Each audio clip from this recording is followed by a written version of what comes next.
Hello and welcome to The Road to Net Zero, a podcast from the Advanced Propulsion Centre.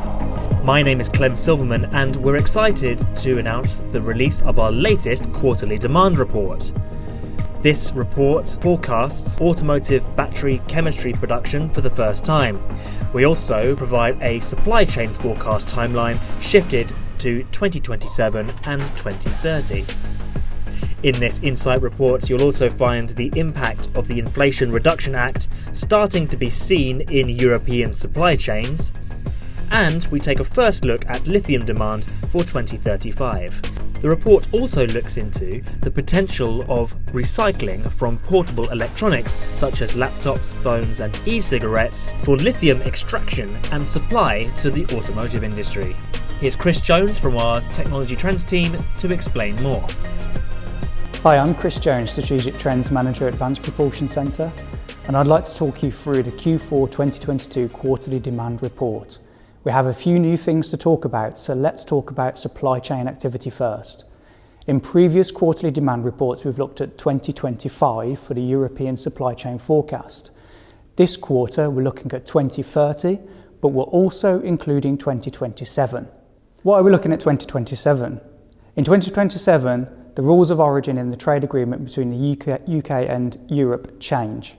From 2027, an electric vehicle produced in the UK needs at least 55% UK or EU originating material in order to qualify for tariff-free trade. The battery within that vehicle must have at least 65% EU or UK material at the cell level and 70% at the pack level to qualify for tariff-free trade. So we thought it's important to include 2027 in the supply chain forecast, and you'll notice that we've also included 2027 in all of the supply and demand forecasts throughout the quarterly report. Another new thing to highlight is that we've now included our battery chemistry forecast. Here we're looking at what type of chemistry will be produced for automotive batteries across the world, Europe, and the UK. Note that we are forecasting automotive batteries. This means this forecast is excluding stationary storage and excluding portable electronics. So what do we see when we look at that forecast? Well, from a European and UK point of view, nickel-based chemistries continue to dominate through to 2030, but from a global point of view, we see a more even share between LFP and nickel-based chemistries. What else is there to highlight in this report? Well, we're starting to see the impact of the Inflation Reduction Act, and that can be seen in the supply chain activity in Europe. Now, this means that some investment is moving to the US. However, this is a really volatile situation and an ever-changing landscape. So we would encourage you to come back again next quarter and see how the European Union's response impacts that activity. The other thing to highlight is that supply chains have started to ease. So we've all heard about chip shortages over the past 18 months. And with China reducing their restrictions due to COVID, we're seeing that easing up now. However, there have not been any real investments in the production of analog chips. Analog chips are found throughout a vehicle. There are hundreds in the typical electric vehicle, all the way from the battery management system through to your automatic wipers.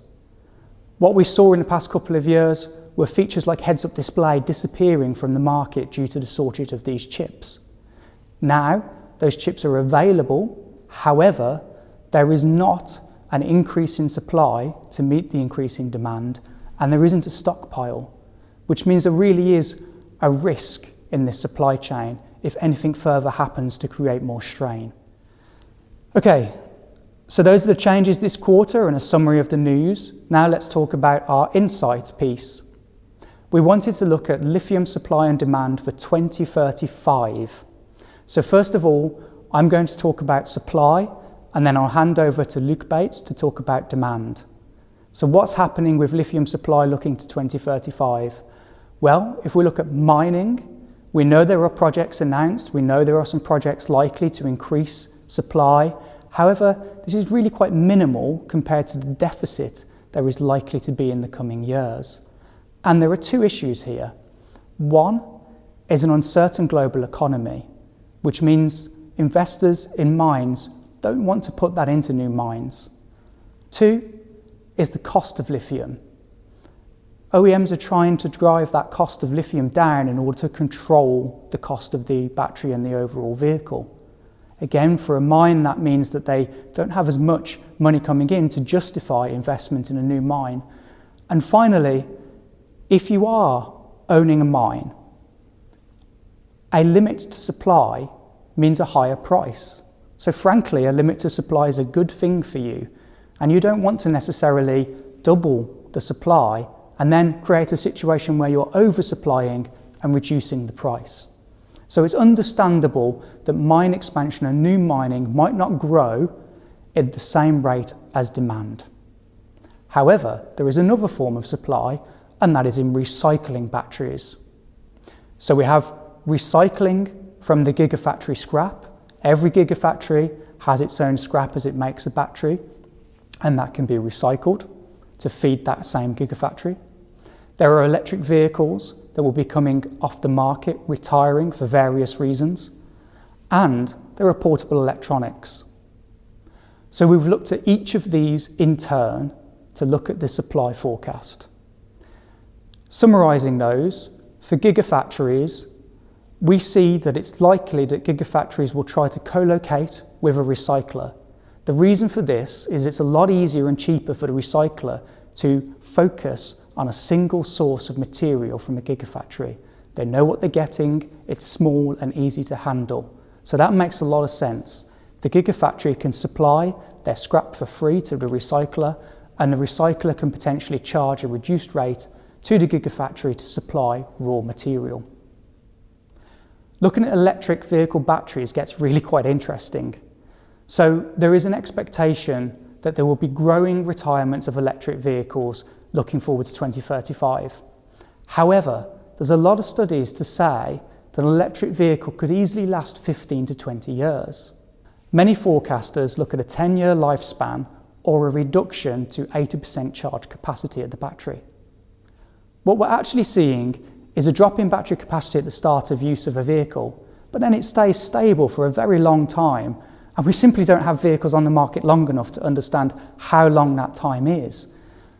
So in our forecast, we've looked at retirements at 10, 12 and 15 years. And for the final scenario, we've used 12 years as our baseline. However, it's perfectly possible that 15 to 20 years may be what we see for the majority of electric vehicles. And if that's the case, that means that that supply of materials will take much longer to come online. This creates a real risk to supply for batteries. Finally, we looked at portable electronics. Currently, the collection rates for portable electronics are around 20% globally. The European Union has a target to raise that to 73%. If you look at our forecast, you'll see that the amount of lithium we can get from portable electronics at a collection rate of 20% is not that far off the amount of lithium that can be recovered from gigafactory scrap. It's potentially an enormous source of lithium, but what needs to happen is increasing those collection rates as the European Union has stated it wants to do. Now I'll hand over to Luke Bates to talk about the demand side of our 2035 model. Thank you, Chris. On the lithium demand side, we have also modelled that sodium-ion batteries will take more of a share of lithium-ion batteries by 2035. We have modelled that around 5 million smaller cars and vans will use sodium-ion batteries instead of lithium-ion by 2035, which has a fairly significant impact on lithium demand. In larger SUVs and vans like the Range Rovers and the Vauxhall Vivaros of this world, we foresee that car manufacturers and OEMs may use modular electrified platforms, and this will enable an easier switch from fuel cell to battery electric and vice versa on the same vehicle production lines, in response and being flexible to market dynamics like the lithium shortages that we might see in 2030 and 2035. This also has a fairly significant impact on reducing lithium demand. Thanks, Luke. If you'd like to learn more, please do go to our website, apcuk.co.uk, and download the report. And we'd love to hear your feedback on the new items that we've introduced this quarter. Thank you.